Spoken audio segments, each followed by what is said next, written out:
जय हिंद दोस्तों, मैं हूं अंकुर त्रिपाठी और आप देख रहे हैं हमारा YouTube channel the Tripathi real talks. दोस्तों, अभी मेरी कल की वीडियो में मैंने आपको बताया था कि 20 तारीख को डोनाल्ड ट्रंप अपनी सत्ता संभाल लेंगे, अपनी कुर्सी संभाल लेंगे और America will come under the presidency of mister Donald Trump. और सत्ता संभालने से पहले ही डोनाल्ड ट्रंप ने बोल दिया था हमास वालों को कि देखो ऐसा है, 20 तारीख को मैं सत्ता संभाल रहा हूँ, उससे पहले तुम्हारा जो भी सीज फायर जो भी तुम्हें करना है ना, उसको कर कुरा के ख़त्म करो। और अगर ख़त्म नहीं करोगे तो भैया फिर बम फूटेंगे, बम फटेंगे और उसकी जिम्मेवारी तुम्हारी होगी। तो भैया अभी न्यूज़ ये आ रही है कि हमास और इजराइल के बीच जो सीज फायर होना है उसका प्लान जो है वो ऑलरेडी फाइनल होने की, आप ये मान लीजिए बिल्कुल कगार पे है, या आप ये भी कह सकते हैं कि ऑलमोस्ट फाइनल हो चुका है। ठीक है, अब ये जो सीज फायर का एग्रीमेंट हुआ है, देखो दोस्तों मैं आपको सिंपल सी कहानी समझा देता हूँ और वो समझना आपके लिए ज़रूरी है। 7 अक्टूबर 2023 गाज़ा से कुछ, मैं तो टेररिस्ट ही कहूँगा, टेररिस्ट निकले। उन्होंने इजराइल की टेरिटरी पे अटैक किया, वहाँ फंक्शन चल रहा था, वहाँ पे बच्चे मारे, औरतें मारी, बूढ़े मारे, सबको मारा और वहाँ से कुछ इजराइलीज को उठाकर उन्होंने अपने यहाँ हॉस्टेज बना लिया। रिटेलिएशन में इजराइल ने भाई साहब इतना ठोका कि मैं नहीं समझता आज तक के इतिहास में इजराइल ने अगर सबसे ज़्यादा गोला बारूद यूज़ किया है, सबसे ज़्यादा जो वेपन्स यूज़ किए हैं वो अब किए हैं, आप ये मान लीजिए। और इतना ठोक के भाई साहब कुत्ता बना दिया। अगर गज़ा में आज की डेट में सफाई करवाई जाए ना, तो भाई साहब Gaza has become a parking lot, एक पार्किंग लॉट बनी है, इस इतने बुरी तरीके से ठोका है। ठीक है, अब ये हुआ है दोस्तों कि हमास को समझ में आ गया कि अगर मैं सीज फायर की तरफ नहीं जाता हूँ ना इजराइल के साथ, तो भाई कुत्ता बना दिया जाऊँगा। अच्छा, अभी मैं आपको एक चीज़ और बता देता हूँ कि ये एक जंग का खात्मा है, लेकिन ये एक दूसरी जंग का शुरुआत है, एक दूसरी जंग की शुरुआत है। It is the start of the end game. ठीक है जी, वो भी मैं आपको बताऊँगा, लेकिन पहले अपन इसको कवर करते हैं। तो दोस्तों, सीज़ फायर की जो न्यूज़ है वो आ चुकी है और ये जो सीज़ फायर होगा हमास और इजराइल के बीच में, ये 3 पार्ट्स में होगा, 3 फेजेस में होगा। आप समझिए 3 फेजेस में ये होगा। फेज़ फर्स्ट जो होगा उसमें कुछ टर्म्स एंड कंडीशंस हैं जो मैं आपको पढ़ के सुना देता हूँ और जो आप लोगों को जानना भी बहुत ज़रूरी है। देखिए, सबसे पहला जो है कि जो फेज़ 1 होगा, उस फेज़ फर्स्ट में जो अपना 33 जो होस्टेजेस हैं वो छोड़े जाएंगे।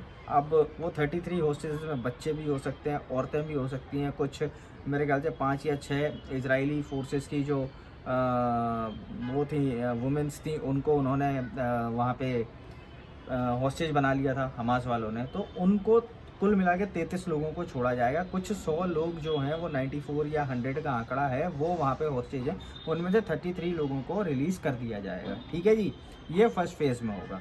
और सेकेंड फेज़ की जो प्लानिंग होगी, अच्छा ये जो फर्स्ट फेज़ होगा ये 42 डेज़ का होगा। It will be of 42 days, आप मार्क करके चलना, it will be of 42 days. और सेकेंड फेज़ की जो डीलिंग होगी that will start on the 16th day of first phase. मतलब सेकेंड फेज़ की जो डीलिंग्स होंगी उनके बारे में डिस्कशन या उनके बारे में डायलॉग्स होंगे, वो होंगे फर्स्ट फेज़ के 16वें दिन से। ठीक है, शुरुआत के 15 दिन अगर मैं हटा दूं तो 16वें दिन से सेकेंड फेज़ की तैयारी की जाएगी। ठीक है, अच्छा इसमें यह भी है दोस्तों कि कुछ जो हॉस्टेजेस हैं जो मर गए, कुछ की बॉडीज़ हैं वो भी वापस की जाएंगी। अब हमास को एक चीज़ समझना चाहिए, देखो इजराइल ठीक है सीज फायर हो रहा है, लेकिन ये जो 33 जो रिलीज़ किए जा रहे हैं, इसके बदले में इजराइल भी उनके कुछ 50 या 100 लोग छोड़ेगा। ठीक है, वो अब देखो आप एक ही समझो, हमास के और हिजबुल्लाह के जो टॉप लीडर्स थे, उनको तो इजराइल ने ऑलरेडी ठोक दिया है। कोई सुरंग में छुप के बैठा था, मारा रॉकेट, सुरंग फोड़ दी। कोई बिल्डिंग में छुप के बैठा था, मारा रॉकेट, बिल्डिंग फोड़ दी। कोई तेहरान में जाके सो रहा था अपने स्वीट में कोई सो रहा था और अचानक उसके स्वीट में बम फट गया, वो मर गया। ठीक है, तो जितनी टॉप लीडरशिप थी उसको ऑलरेडी इजराइल ख़त्म कर चुका है। ठीक है, अब जो कोई बच्चे हैं जो छोटे मोटे जो, अगर मैं बात करूं तो जो नई उम्र के जो लड़के लपाटे हैं उनको इजराइल रिलीज़ कर देगा।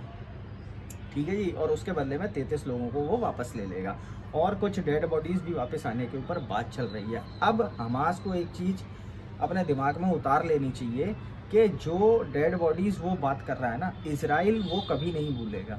Israel will never forget. भाई तुमने उनको होस्टेजेस बनाया, ठीक है, पर तुमने उनको मारा क्यों? तुमने उनको टॉर्चर क्यों किया? तुमने रेप्स क्यों किए? रेप जैसी गंदी गंदी हरकतें की हैं ये हमास वालों ने। जाहिली है ना यार, हैं तो टेररिस्ट ही, आतंकवादी हैं। तो इजराइल इस चीज़ को भूलेगा नहीं। और आज मैं देखो, आप मेरे वीडियो को नोट कर लो, आज 16 तारीख है, आप नोट कर लो, ये आने वाले 6-8 महीने में आप देख लेना, आपको पता नहीं चलेगा, मुझे पता नहीं चलेगा कब इजराइल ने कब पेल दिया, कब इजराइल ने पेल दिया, ये आपको पता नहीं चलेगा, ना मुझे पता चलेगा। और इनका जो मोसाद है वो नहीं छोड़ेगा। ठीक है, वो ये जो हैवानियत इन लोगों ने दिखाई है ना हमास वालों ने, वो इसका बदला लेगा। ठीक है दोस्तों, तो ये थी पहली न्यूज़ कि भैया सीज़ फायर का ऐलान हो गया है और बहुत जल्दी ये ceasefire seal and sign हो जाएगा। और जहाँ तक मुझे लगता है 20 तारीख से पहले हो जाएगा, फर्स्ट फेज स्टार्ट हो जाएगा। ठीक है, अब दोस्तों आप ये जंग जैसे सेकेंड फेज होगा, थर्ड फेज होगा, तो थर्ड फेज और सेकेंड फेज का मतलब है it is the end of the war. ठीक है, लेकिन it is the start of a new war. और एंड गेम क्या है? एंड गेम है दोस्तों तेहरान। यार आपको क्या लगता है, सीरिया में 50 साल से एक फैमिली की बादशाहत चलती हुई आ रही थी और 10 दिन के अंदर उसकी बादशाहत खत्म हो गई। सिर्फ 10 दिन के अंदर ऐसा हो सकता है? आप मान सकते हैं? मैं तो नहीं मान सकता। यहाँ प्रिविलेज दिया है इजराइल ने। वो कौन है, वो झुलानी है गुलानी है, कौन है उसको, 10 दिन के अंदर उसने तख्ता पलट कर दिया, उसने सत्ता परिवर्तन कर दिया। और जो बशर था वो छोड़कर भाग गया, अल बशर जो था वो छोड़कर भाग गया। भाई 50 साल पुरानी सत्ता को वो छोड़कर भाग गया। उसके साथ साथ जो उसका प्राइम मिनिस्टर था वो कह रहा था कि भैया मैं नहीं जा रहा हूँ, मैं यहीं हूँ और मैं नेगोशिएशंस करूँगा। इसके पीछे बड़ी ताकतों का हाथ था जिसके बारे में मैंने अभी आपको बताया। ठीक है, और देखा जाए तो Israel has take over the Golan Heights of Syria, उस पार्ट पे तो वो बैठे ही हुआ है। ठीक है, और मुझे तो ये भी खबरों में सुनने को मिला है कि दमश्क से, बेसिकली हिंदी में दमश्क कहा जाता है, डेमस्कस से Israeli forces are near about 15 to 20 kilometres, जो जहाँ पर वो अपना पड़ाव डाल के बैठे हुए हैं। अब अगर आप मैप पे जाओगे, मैं रिकमेंड करूँगा आप लोगों को, एक बार आप मैप पे निगाह मारिएगा, एक बार आप मैप पे निगाह मारिएगा, Israel, then Syria and then Tehran. एक बार आप मैप पे निगाह मारिएगा।